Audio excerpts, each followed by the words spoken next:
Y estamos ya en el último mensaje del libro. Estamos estudiando Esdras capítulo 10. Y mientras usted llega ahí al libro de Esdras, pues le recuerdo que a lo largo del libro hemos visto durante pues todo el relato gozo y dificultades.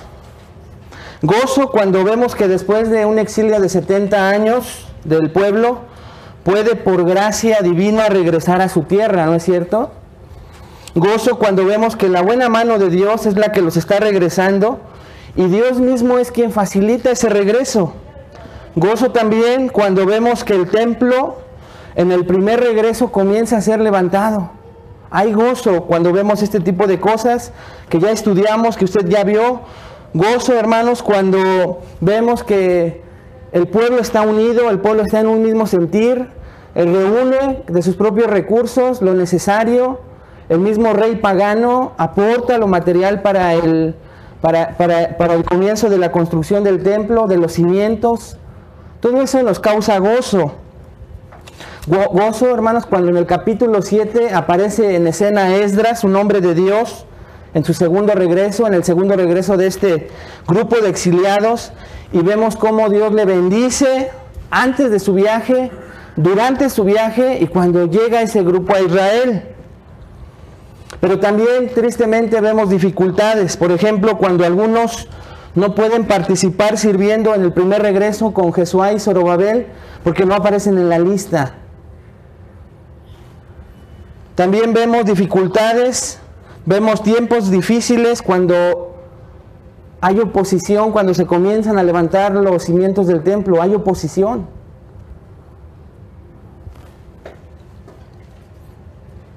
Vemos oposición cuando el pueblo ya cómodo, lo que comienza a construir, que es el templo, el primer grupo, lo deja a medias, se siente cómodo y comienza a hacer otras cosas. Y vemos que esto causa tristeza, vemos que es una dificultad. Y ya en nuestros últimos capítulos vemos en el capítulo 9 con gran tristeza que cuando Esdras, que encabezó a este segundo grupo, ya se encuentra situado con ese grupo en Israel.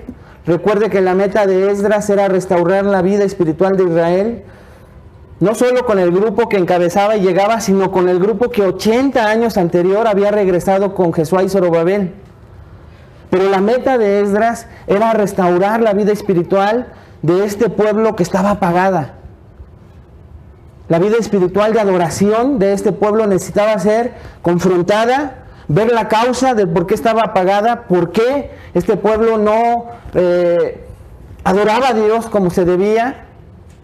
Estaba el templo, pero había pecado.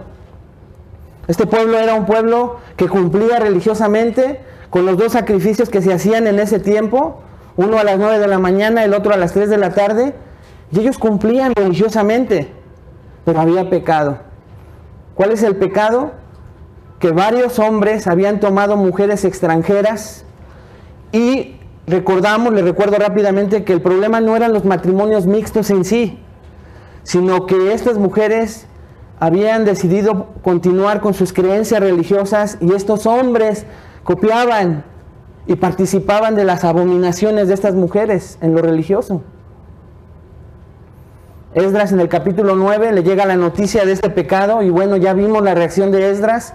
Todo el capítulo 9 y parte del capítulo 10 nos muestra un tiempo difícil para confrontar el pecado y quitar lo que estorba para una adoración verdadera. Eso lo aplicábamos a nuestra iglesia para ver que en nuestra propia vida, cuando hay pecado que es necesario quitar, que es necesario amputar para una adoración verdadera a Dios, hay que hacerlo, hay que quitar, hay que tomar decisiones extremas en momentos extremos. Y esto es lo que vemos en el inicio del capítulo 10, y ahí estamos viendo desde el versículo 1, 6 marcas del arrepentimiento de Israel por el pecado cometido, que te van a ayudar a evaluar tu arrepentimiento ante Dios. 6 marcas, ya vimos 5 marcas, hoy terminamos por la gracia de Dios este libro, y siempre que se termina un libro es como un sentido emocional. Por un lado se siente gozo, por otro lado nostalgia. Pero bueno, estamos ahí viendo 6 marcas entonces del arrepentimiento de Israel por el pecado cometido, que nos van a ayudar a nosotros a evaluar nuestro arrepentimiento delante de Dios. Ya vimos la primera marca en los versículos 1 al 6, que son sentimientos y emociones por el pecado cometido. Ya lo hemos repetido durante 2 domingos, que hay que tener cuidado con las emociones y sentimientos, que no siempre son marcas de un arrepentimiento genuino, pero si la fuente de estos ante un pecado es la palabra de Dios, vamos por buen camino y estamos viendo a una persona con marcas de arrepentimiento genuino. Esto es cuando la palabra de Dios nos confronta en nuestra relación personal con Dios a través de la lectura, del estudio, del escudriñar las Escrituras, con este propósito de que nos muestre nuestro pecado, la santidad, los atributos de Dios, su justicia, y frente a esta santidad y justicia de Dios, pues vemos nuestra naturaleza pecaminosa con una continua necesidad de arrepentimiento por descubrir cómo somos, qué tendencia tan pecaminosa tenemos, ¿no es cierto? Y no vamos a terminar siempre que estamos frente a la palabra de Dios, que por su gracia y por su Espíritu Santo nos revela, nos ilumina para conocer más a Dios y su persona. También cuando escuchamos una predicación bíblica que habla a mi conciencia, muchas veces cuando alguien me dice que he pecado y mi sensibilidad al pecado por la exposición a la palabra continua es grande y no me resisto, sino que acepto el pecado que me están señalando. Entonces, ¿qué hay? Dolor, tristeza, angustia por el pecado contra Dios y contra las personas. Hay frustración, enojo conmigo mismo por fallarle otra vez al Señor, a mi Salvador. Si esa es la fuente de las emociones y sentimientos, es una marca genuina de un arrepentimiento que proviene de Dios. Número 2, una confrontación aceptada por el pecado cometido. Esto lo vimos en Esdras, capítulo 10, versículos 7 al 9. Esta es una segunda marca, una aceptación completa, hermanos, cuando se me confronta por el pecado. No importa quién sea, no importa el pecado, no lo minimizo, no lo racionalizo, no lo niego, no lo acepto nada más como si nada, ¿no es cierto? Porque podemos hacer eso, aceptar el pecado como si nada, sino que la aceptación es completa y hay un temor reverente ante Dios y hay incluso un miedo físico por lo que he hecho. A este pueblo se le hace una convocatoria y una consecuencia, ¿lo recuerda? Se reúne a todo el pueblo para confesar el pecado, decir que hay mujeres extranjeras. Esdras se asimila para sí mismo el pecado y el pueblo mismo llora con él amargamente, aunque no todo el pueblo había pecado, pero ya vimos que lo había hecho, de omisión tal vez, de permitir que líderes, que el pueblo mismo estuviera cometiendo este pecado. Pero hay una confrontación y dice que el pueblo iba temblando por la lluvia que había en diciembre, en la fecha en que está relatado esta parte del texto, pero también por el asunto, dice la Escritura. ¿Y cuál era el asunto? Que había una confrontación por el pecado cometido. Israel se estaba reuniendo para que se le dijera cómo, de qué manera y cómo estaba pecando ante el Señor. Hay una tercera marca que vimos en Esdras 10, versículos 10 al 11, que es una confesión y cambio por el pecado cometido. Y es que siendo confrontados, hay una confesión y un arrepentimiento. Esto es, hermanos, no solo confieso, sino pido perdón y escuche, comienzo con la restitución necesaria y posible según el pecado cometido. Esta confesión incluye la disposición para restaurar lo que se acaba de confesar. Y el mejor ejemplo de esto, o uno de ellos, es Zaqueo. ¿Se acuerda de Zaqueo? Que después de arrepentirse de lo que hacía, él tiene la disposición de corregir y no solo confiesa sus pecados, sino dice: la mitad de mis bienes doy a los pobres y si alguno he defraudado, se lo restituiré cuatriplicado. No solo hay confesión, sino la actitud de cambiar por el pecado cometido. Un verdadero arrepentimiento conlleva cambio, lo veíamos. La cuarta marca son frutos de arrepentimiento por el pecado cometido. Y en esta misma historia de Zaqueo nos muestra que da por hecho que Zaqueo hizo lo que dijo. Pero muchos cristianos, muchos de nosotros decimos y no hacemos. Nos comprometemos como Zaqueo, pero no llevamos a la acción lo que decimos. La cuarta marca entonces son frutos dignos de arrepentimiento. Esto es, acciones, hermanos, tangibles de que quiero cambiar, de que quiero corregir, de que mi arrepentimiento es genuino. Quinta marca, la que vimos hace 8 días, vimos que una marca más de un arrepentimiento genuino que nuestro pasaje nos enseña en los versículos 16 y 17 es la aceptación del justo juicio por el pecado cometido. ¿Y qué implica la aceptación de este justo juicio?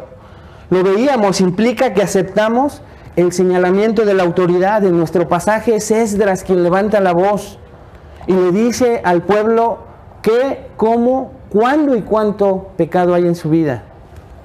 Y este pueblo acepta dicho pecado. Este arrepentimiento, esa aceptación del justo juicio por el pecado nos enseña que el señalamiento, hermanos, por ejemplo, de una falta administrativa allá afuera, con cualquier autoridad, y que nosotros aceptemos el cargo, la falta, es señal de un arrepentimiento, de reconocimiento. Por ejemplo, un robo, el pleito en un hogar, con mis vecinos, en el trabajo mismo. Pero cuando la autoridad me llama, una marca de un arrepentimiento genuino es la aceptación de ese justo juicio. De saber que quien me está llamando para ser juzgado es una autoridad puesta por Dios, en este caso, en la iglesia. Entonces, en la iglesia, cuando las autoridades me llaman a cuentas y yo acepto no solo su amonestación, sino el consejo, la exhortación, la recomendación y petición bíblicos, todos ellos, para cambiar y corregir mi pecado, ahí está otra marca de arrepentimiento genuino.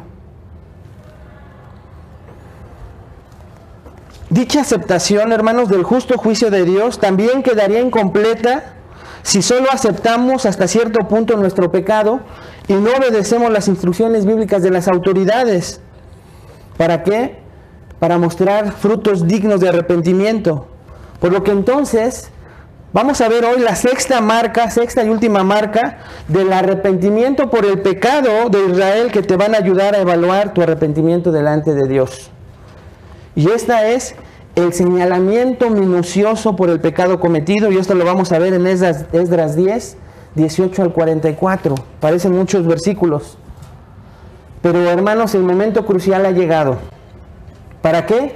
Para estos hombres judíos que habían tomado mujeres extranjeras y que, como dijimos, el matrimonio mixto no era en sí totalmente el pecado, sino la idolatría en la que participaban estos hombres con la idolatría de sus propias mujeres.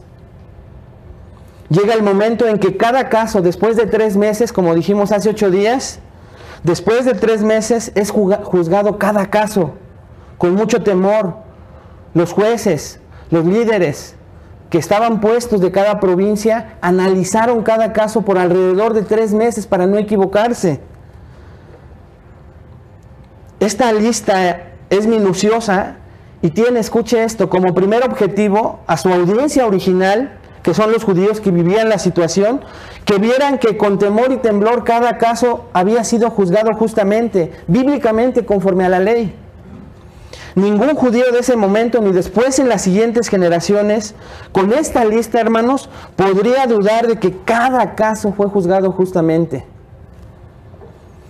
Había un segundo objetivo, y es que vemos una división clara en la lista que nos ayuda a ver, escuche, que no es casualidad el orden en que aparecen los 3 bloques mencionados. Hay un orden. Tal vez usted ve muchos nombres. 113 hombres habían pecado, si usted los cuenta. Pero están divididos en 3 bloques. Y estos bloques están en un orden escogido por Dios, inspirado por Dios. Y el primer bloque son los sacerdotes, los líderes religiosos. Vea conmigo entonces Esdras 10 y vamos a leer hasta el versículo 22. Dice la palabra de Dios, Esdras 10, versículos 18 al 22. De los hijos de los sacerdotes que habían tomado mujeres extranjeras, fueron hallados estos. De los hijos de Jesuá, hijo de Josadac, y de sus hermanos, Maasías, Eliezer, Jarib, Gedalías, y dieron su mano en promesa de que despedirían sus mujeres, y ofrecieron como ofrenda por su pecado un carnero de los rebaños por su delito. De los hijos de Imer, Anani y Zebadías. De los hijos de Harim, Maasías, Elías, Semaías, Jehiel y Usías. De los hijos de Pasur, Elioani, Nai, Maasías, Ismael, Natanael, Josabad y Elasa. Hasta ahí, mi hermano, vamos a hacer una pausa ahí. Entonces esta primera lista nos indica que los primeros que salen en la lista son los líderes religiosos. Dios en su soberanía escoge que se nombren a los primeros culpables de este pecado cometido. ¿Y quiénes son? Los que tendrían que dar el ejemplo. Sin duda, hermanos, esto tiene que haberle resultado confrontante, sofocante al sacerdote Esdras. Tener que reconocer que los primeros culpables de haber desobedecido la palabra de Dios procedían de la clase sacerdotal. Pero aquí tenemos un buen ejemplo de la honestidad de las Escrituras. En vez de encubrir la culpa de las personas eminentes, escuche, la Biblia las coloca en primer lugar. Trata a estas personas como doblemente culpables, porque han pecado y porque han dado mal ejemplo a los demás. A este respecto es interesante observar que ahora se pone al revés el orden seguido, por ejemplo, en el capítulo 2 que ya estudiamos. Una lista también larguísima, si usted lo recuerda o si no puede ver los videos. La lista del primer grupo que regresaron a Israel, encabezados por Jesuá y Zorobabel. Es una lista enorme que aprendimos que estas listas no las empezamos a leer en nuestra lectura y nos las saltamos. Tienen mucha importancia. Pero ahí el orden comienza primero con el pueblo en general y al final se deja a los levitas y sacerdotes. Ahora en Esdras 10 vemos que para la culpabilidad, el señalamiento de los primeros culpables, ¿quiénes son los primeros, hermanos? Los líderes. Y esto es inspirado por Dios. La lista entonces empezaba con israelitas, laicos y colocaba a los sacerdotes al final. Es trágico, si usted lo ve, en los primeros 4 nombres, hombres mencionados, es que son hijos y parientes de uno de los héroes de la fe de la primera parte del libro de Esdras. Aquel gran siervo de Dios, Jesuá, hijo de Josadac. Todo un ejemplo de cómo la entereza y el compromiso de un padre, escuche, no garantizan que el hijo siga sus pisadas. Si usted analiza rápidamente y regresa al versículo 18, los primeros 4 nombres son descendientes o ascendientes, ascendientes de Jesuá. Son parientes de él, de un sacerdote que había encabezado. Y son sacerdotes también.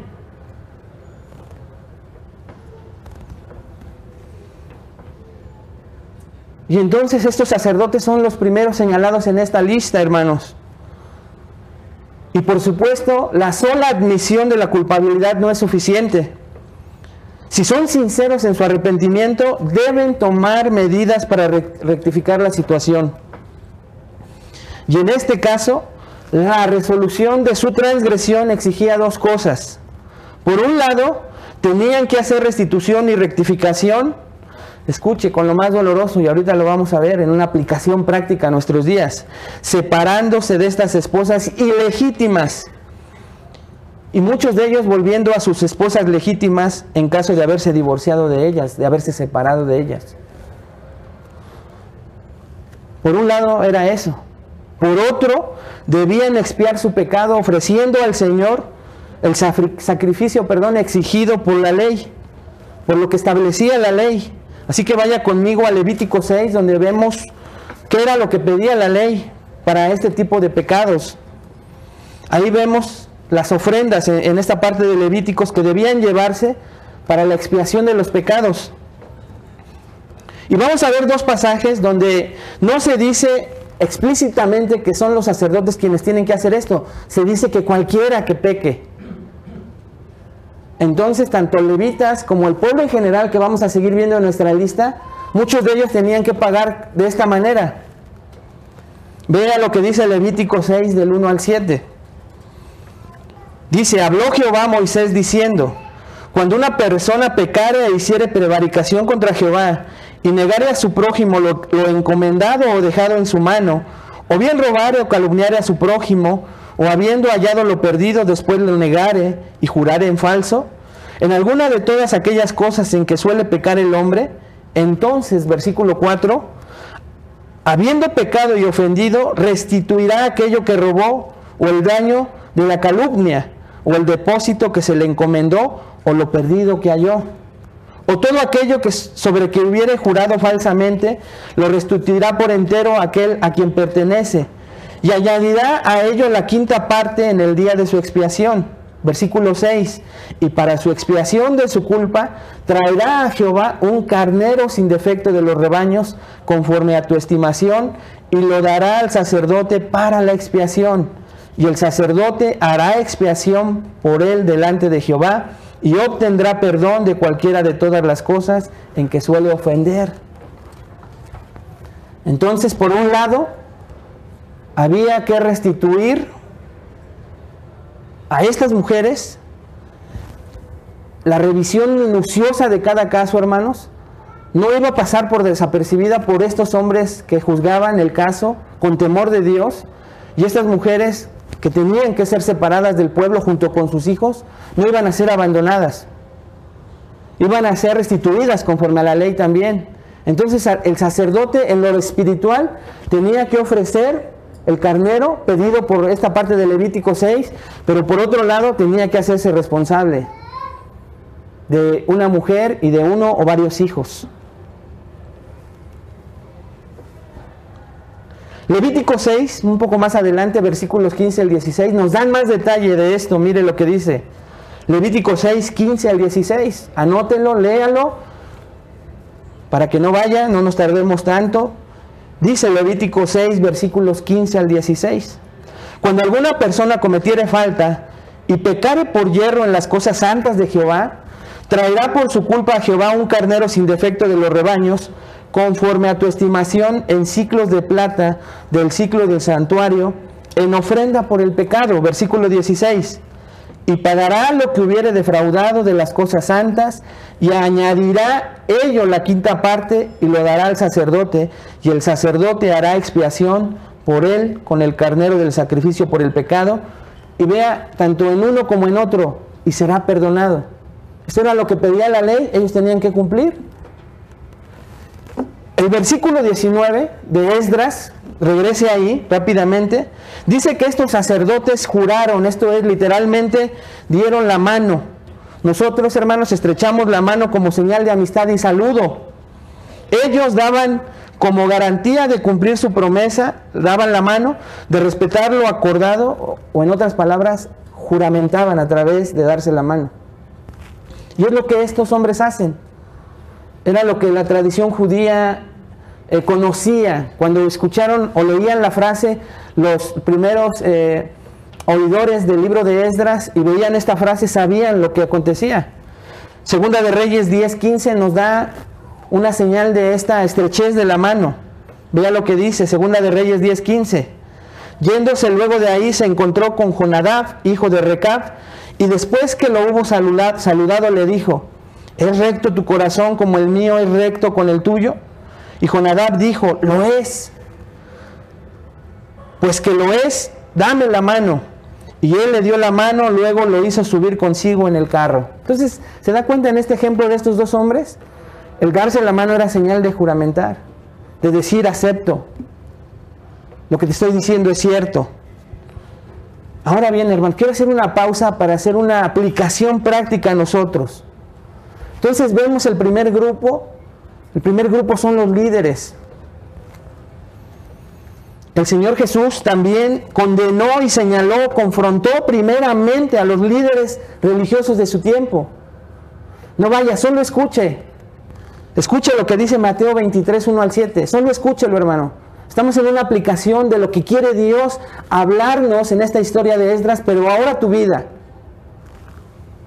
Entonces habló, dice Mateo, Jesús a la gente y a sus discípulos diciendo: en la cátedra de Moisés se sientan los escribas y los fariseos.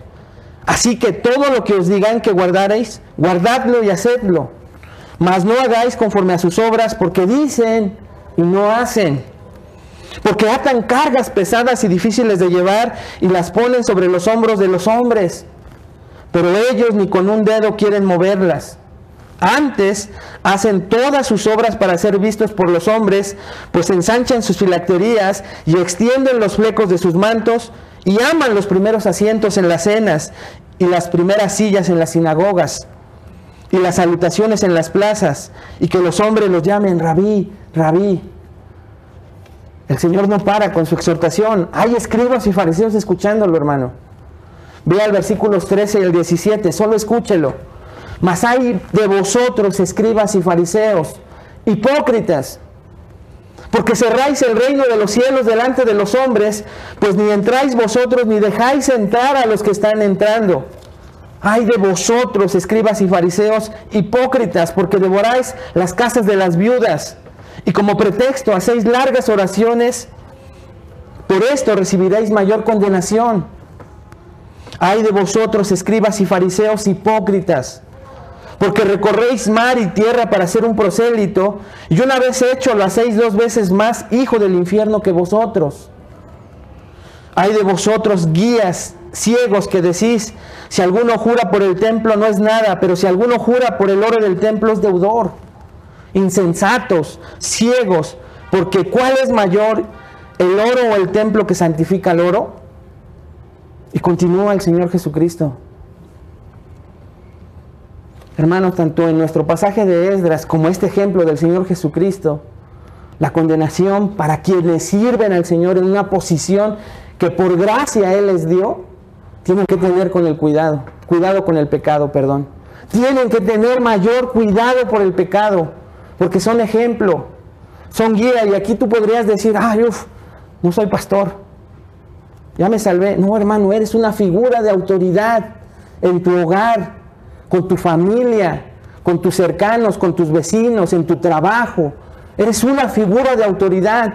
Con el simple sello de decirte cristiano, hermano, eres una figura de autoridad sobre cualquier persona incrédula. Y tú sabes, tú y yo sabemos que cualquier mancha de un pecado practicado se nota aún más. Hoy vemos líderes y pastores predicando la palabra de Dios y sirviendo, y ¿sabes qué? Están adulterando, están enseñando, están predicando y roban en sus iglesias. Hacen pecar a su congregación, minimizando el pecado, solapando el pecado de gente cercanas a ellos, ¿no es cierto?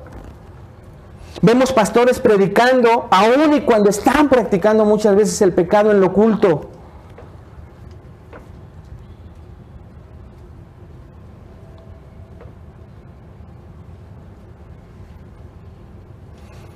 Vemos pastores que buscan la popularidad, el dinero, los lujos. Buscan tener una vida cómoda por medio del ministerio. Hermano, que Dios nos libre de hacer eso. No lo juzgamos solamente a la luz de la Biblia, como vemos que lo hizo Jesús.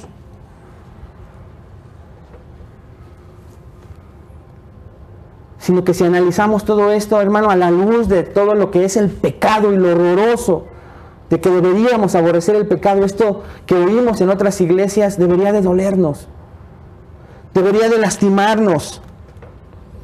Y cuidar, hermanos, a sus líderes, cuidar a su pastor, orar por él, santificarlo a través de sus oraciones, porque es un hombre y somos hombres comunes y corrientes como todos ustedes.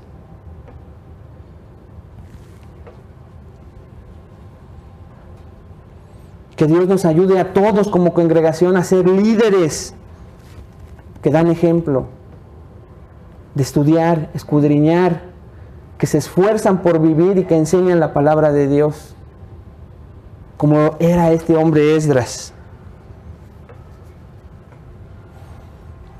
Vaya conmigo al versículo 23 de Esdras y sigamos con el relato. Dice, de los hijos de los levitas, Josabad, Simei, Kelaya, este es Kelita, Petaías, Judá y Eliezer. Hasta ahí, nada más hago una pausa, versículo 23, porque aquí vemos la segunda agrupación, que es de los levitas. Y si usted nota esto, hermano, sigue el mismo patrón que en Esdras 2, y usted lo puede encontrar en Esdras 2, 40 al 42. Primero se nombra a los levitas normales, a los que ayudaban con los sacrificios. Después aquellos levitas que tenían una responsabilidad especializada, como eran los cantores y los porteros. Todos eran levitas, pero con diferentes tareas. Debe observe usted el relativamente pequeño número de levitas involucrados en este pecado. Por ejemplo, dice, de los cantores, solo una persona. Aquí vemos que pueden pasar dos cosas, los comentaristas no se ponen de acuerdo. Puede ser que esta lista esté completa por el hecho de que sean solo los nombres principales, ¿no? Que esté incompleta, perdón, dije completa, que esté incompleta porque solo se estén nombrando a personas, a los principales. También porque puede ser una lista en donde no se nombra a todas aquellas personas que también pudieron haber juzgado justamente y que se dieron cuenta, tal vez el texto no lo dice, son los comentaristas, lo aclaro, que al juzgarse ciertos casos en particular, se encontraron con mujeres y extranjeras, pero que se habían convertido a Jehová. Y obviamente un caso juzgado de esa manera no era motivo de que se les expulsara ni a ella ni a sus hijos. Usted podrá decir, el texto no lo dice, se lo aclaré. Pero un ejemplo claro de esto es el libro de Ruth. Ruth era, ¿qué? Moabita. Y a lo largo de la historia, cuando se muere su esposo, el esposo de su concuña también, se va a su suegra Noemí de regreso, le dice, váyanse a su tierra con sus dioses. Y una de ellas decide regresarse a su pueblo, a sus dioses. Pero Ruth no, siendo moabita. Y hace juramento con su suegra. Y le dice, tu pueblo será mi pueblo y tu Dios será mi Dios. Si usted sigue la historia de Ruth, Ruth se encuentra con Boaz, un judío. Y entonces podríamos decir, hey, allá hay un matrimonio mixto, ilícito. Pero esta mujer adoraba a Jehová. Y tanto es así que es aceptada esta unión por el Señor, que ellos son los, no sé qué generación sea, si son los tataranietos, ¿no? De David. De esa relación nace el rey David. Entonces, hermanos, lo que vemos aquí es que este número de levitas podría haber sido, o la lista por completo pudiera haber sido, hermanos, también de que no estaban esos casos en donde, como le relaté lo que pasaba con Ruth, algunos matrimonios iban a permanecer. Y algunos comentaristas dicen que solo se dice pues a los culpables. Entonces, lo primero que llama la atención de estas listas es que usted podría decir como yo, eran miles de judíos los que se reunieron y son 113 hombres, no sé usted, pero podríamos caer en el error de decir, por 113 hombres tanto relajo, no hubieran podido haber pues decidido abogar en nombre del amor y haberse pasado por desapercibido cierto pecado, que los dejaran. No. Hemos visto a lo largo de Esdras 7, 8, 9 y ahora 10 que un poco de levadura que leuda toda la masa.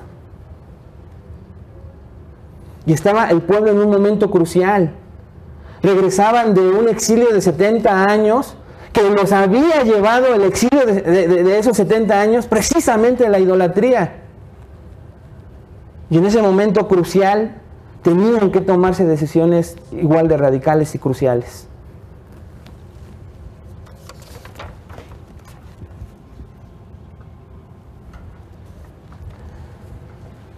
El Señor Jesucristo, hermanos, también confrontó el pecado de sus discípulos, de quienes le ayudaban en ese momento, de quien Él escogió para comenzar su ministerio, quien les ayudaba, sus servidores, sus levitas, podríamos decir de alguna manera.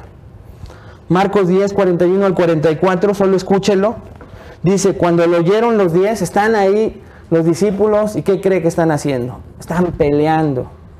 ¿Por qué? Porque escucharon a dos hermanos pedirle al Señor que se sentaran a su costado, se sentaran a un lado de Él. Jesús platica con ellos, les dice que eso no le es posible a Él, pero ¿qué cree? Había otros 10 escuchando. Y se enojan con esos dos. Hay problemas, hay pecado. Y dice, cuando lo oyeron los 10 comenzaron a enojarse contra Jacob y contra Juan. Mas Jesús, llamándolos, les dijo, sabéis que los que son tenidos por gobernantes de las naciones se enseñorean de ellas, y sus grandes ejercen sobre ellos potestad, pero no será así entre vosotros, sino que el que quiera hacerse grande entre vosotros será vuestro servidor, y el que de vosotros quiera ser el primero será siervo de todos. Es el mismo Señor Jesucristo, ya no vaya a ese pasaje, solo recuérdelo, que le dice a Pedro, apártate de mí, Satanás, y le reprende a su discípulo. Es el mismo Señor Jesucristo que más de una ocasión le dijo a sus discípulos, ¿hasta cuándo habré de soportarlos? Porque les reprende, porque también les está enseñando. Hermanos, los servidores en la iglesia, los trabajadores en un centro de empleo, los hijos en casa no son inocentes de pecado tampoco.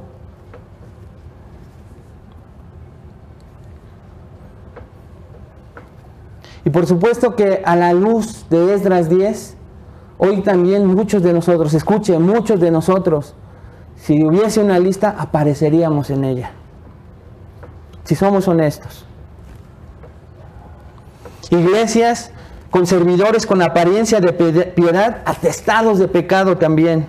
Servidores enseñando en los diferentes ministerios como si nada, sin temor de a quién le están sirviendo. Servidores que no sirven, sino que se sirven, y dicen coloquialmente, con la cuchara grande. Que se enseñorean de las personas, que se sienten esos servidores pastores de esas personas, y que lastiman mucho a las ovejas.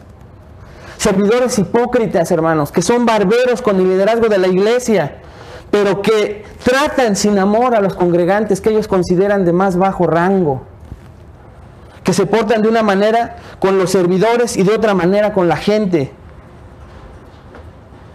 que de igual manera que muchos líderes están sirviendo a Dios pecando, adulterando, robando, mintiendo, siendo perezosos, iracundos, etcétera, practicando cierto pecado y sin temor así le sirven a Dios. Y sin temor, escuche, ya no hablemos del servicio de estos dos grupos, sin temor cada domingo se reúnen a adorar de esa manera a Dios.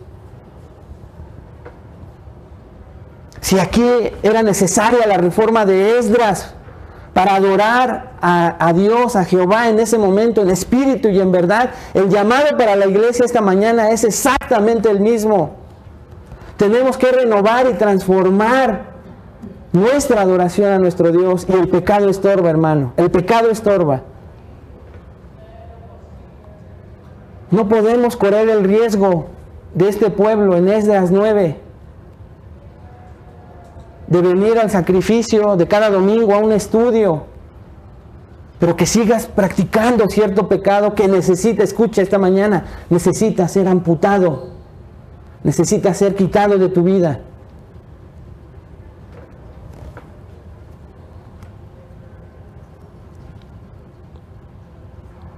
A partir del versículo 25 y hasta el 43, vemos el último bloque, hermanos.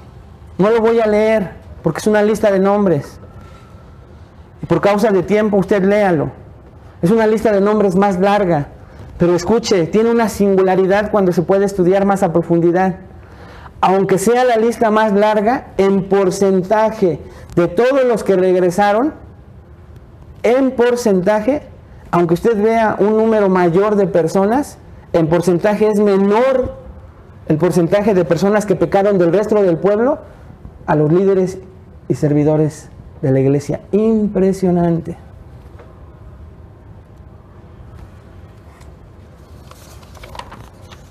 Dice el versículo 25, también entre los de Israel, de los hijos de Paros, Ramía, Jesías, Malquías, Mijamín, Eleazar, Malquías y Benaya. Estos israelitas se dividen en 10 familias.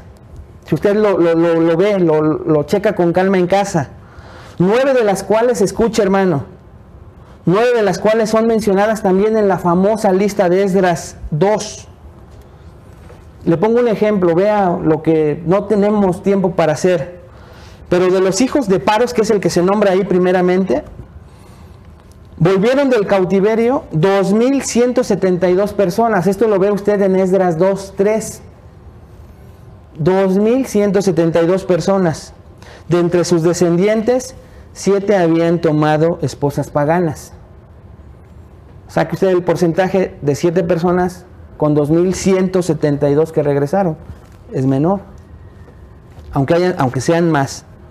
De los hijos de Elam, Zacarías dice Jehiel, Abdí, Jeremot y Elías.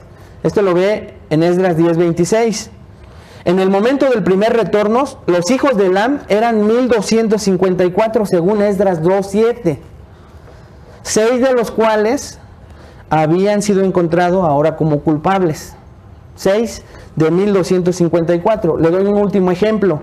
De los hijos de Satu, Elioani, Eliasib, Matanías, Jeremot, Sabat y Asisa, nombrados en Esdras 27, si usted lo lee, volvieron de los hijos de Satu 945 hijos desde Babilonia. Eso lo ve en Esdras 2:8. Y 6 se habían casado con mujeres extranjeras. Así le podríamos seguir detallando la lista. Pero escuche, hermano. Entonces el pueblo también se encontraba culpable. Dentro del pueblo también había personas que se habían contaminado, habían aprovechado el mal ejemplo de liderazgo, la falta de exposición bíblica, predicación bíblica que llegó a ser Esdras, y ya lo estudiamos en Esdras 7, si lo recuerda. Y obviamente lo que hemos dicho, cuando la palabra de Dios se expone, también se expone el pecado. A veces ofende, a veces duele, hermano. Pero eso es lo que hace la pura, santa palabra de Dios expuesta.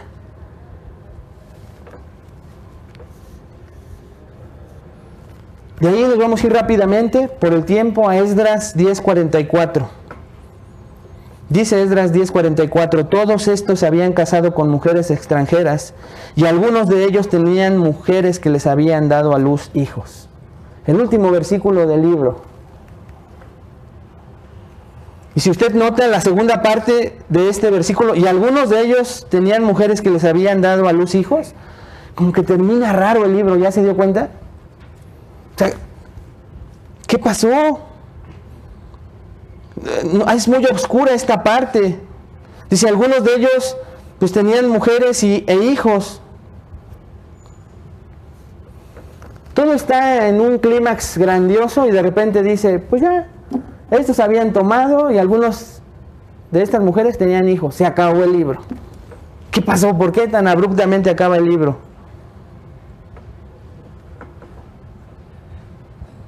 No se nos explica el desenlace de la historia, ¿ya lo notó? Como que nos quedamos picados. ¿Qué, bueno, o sea, ¿qué pasó? ¿Qué sigue? No se ve cuando las expulsan, están restituidas. No se ve cómo comenzaron estos hombres a rehacer su vida, si se regresaron algunos con sus mujeres. No se ve al pueblo adorando en una nueva comunión al Señor. ¿Qué pasó con este versículo 44? ¿Por qué Dios en su inspiración nos dejó así?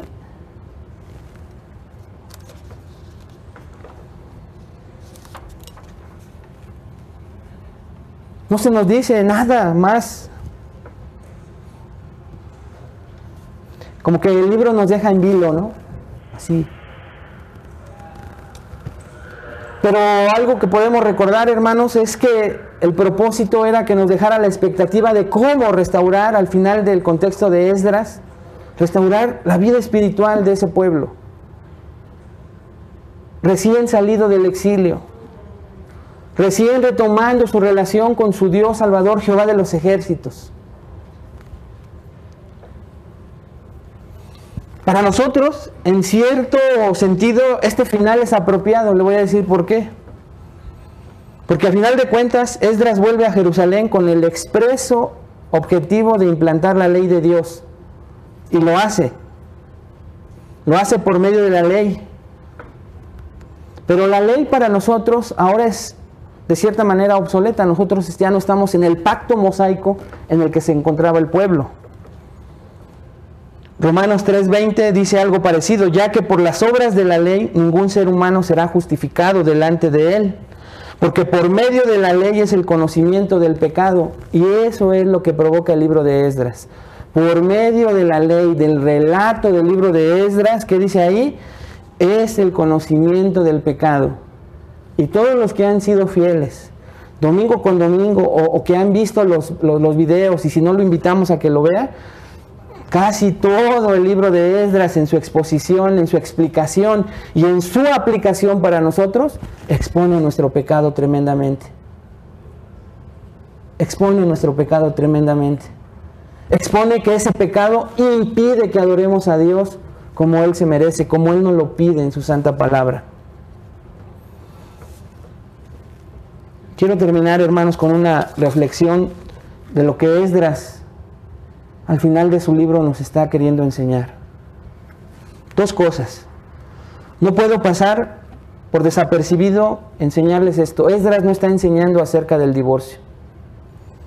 No está enseñando que tal vez tú digas, ¿sabes qué? Yo estoy casado con un incrédulo, con una incrédula. Entonces, pues a la luz de Esdras, voy a separar hijo, esposo y esposa. Bueno, no, fuera el incrédulo. No, no está enseñando esto. ¿Por qué? Porque el Nuevo Testamento nos deja claramente escrito. 1 Corintios 7. ¿Qué pasa con los matrimonios de dos creyentes? No se separen. Y si se separan, manténganse sin casar o reconcíliense con su marido. Creyentes. Y después Pablo nos explica. Si es un marido incrédulo que consiente en vivir contigo, mujer creyente, no te separes. Salvo que cada caso podamos estudiarlo a la luz de la consejería bíblica que estábamos estudiando a las 10 de la mañana hoy con nuestro pastor, y que analicemos si hay caso, necesidad de una separación temporal porque hay violencia, golpes, maltrato, ¿no? Pero cada caso es especial, cada caso se tiene que estudiar a la luz de las Escrituras. Pero ahí está la marca que nos da la palabra de Dios. No se separe. Si el incrédulo consiente en vivir contigo. Podríamos estudiar qué significa consentir, ¿verdad? Pero no es el momento. Pero si el incrédulo no consiente en vivir con el creyente, sepárese, porque a paz nos llamó Dios, también dice la Escritura. Ahí están las leyes tomadas, hermanos, de la Escritura del Nuevo Testamento para nosotros como iglesia, pero con mucho cuidado en cada caso en especial, que tiene que ser tratado como el relato de Esdras. ¿Ok? No tome ni generalice y diga, este es mi caso, primero pregunte. Primero tome consejo. Pero lo otro que vemos, hermanos, lo segundo, no quería pasar por desapercibido el que pudiéramos hablar acerca del divorcio. Esdras no habla en sí del divorcio, en sí no es su tema principal, sino es el arrepentimiento genuino de un pueblo. Las marcas de un arrepentimiento en Esdras 10. Porque este arrepentimiento es vital para la adoración genuina que Esdras quiere con sus reformas crear en este pueblo. La segunda cosa entonces va enfocada a eso. Y esto nos atañe a ti y a mí esta mañana. Hermanos, en el argot médico, comenta un gran predicador, se llama Miguel Núñez, algunos tal vez lo han escuchado, y él es médico. Y él, a la luz de la medicina, de su profesión, dice que a veces cuando a una persona le es necesario amputar una pierna, si esa pierna no es amputada, el individuo puede perecer, puede perder la vida. Y es necesario quitar una. No a veces una, dice este hombre. Dice, a veces es necesario cortar las dos piernas, porque si no la vida de ese hombre corre peligro. Sí, se oye muy radical, ¿no es cierto? Pero eso, se cortan las dos piernas, porque ese hombre va a quedar inválido o ese hombre perece por completo. Y a la luz de la medicina, los médicos te dicen, es necesario amputar.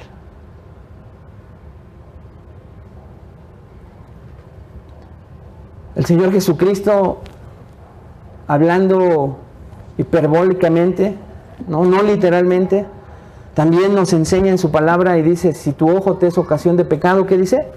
Sácalo. Y si tu mano te es ocasión de pecado, córtala. Y ese pasaje nos lleva a esta parte de Esdras en donde había que tomar decisiones radicales con el pecado que eran necesarias para la adoración correcta de Dios.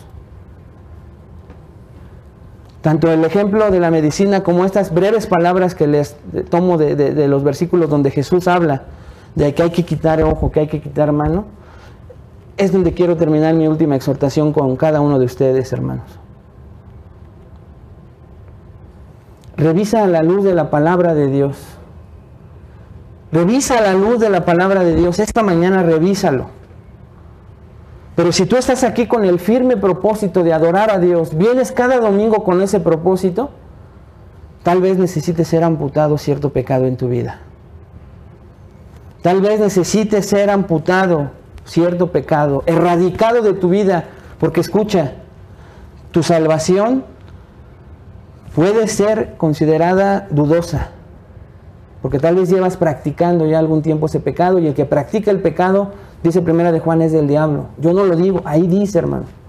Se oye fuerte, pero así de fuerte hay que hablar, como en Esdras, porque el primero exhibido ante esta palabra soy yo.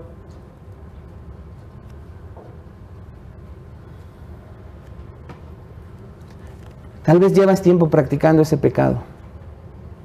Y ese pecado, escucha esta mañana, estorba la adoración correcta y bíblica que Dios demanda de todos nosotros.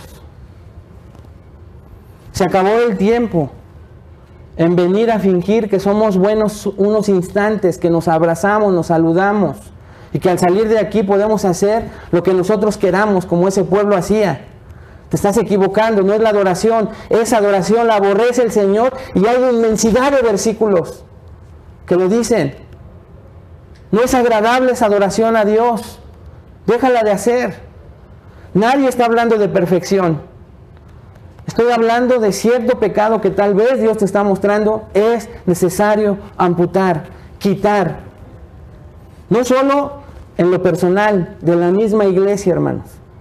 Y por eso muchos saben que con tristeza ya casi se cumple un año en que tuvimos que aplicar la disciplina de la iglesia con dolor,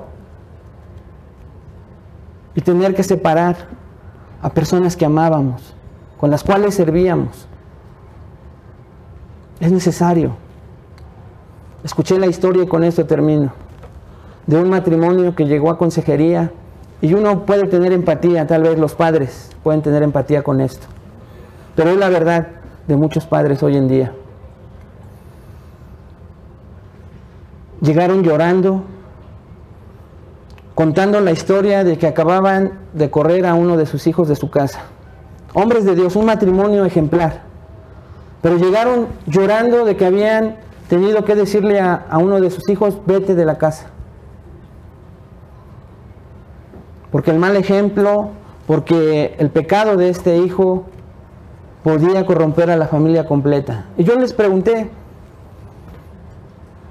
pero si lo aman, si les duele tanto, ¿por qué tomaron la decisión de sacarlo de su hogar?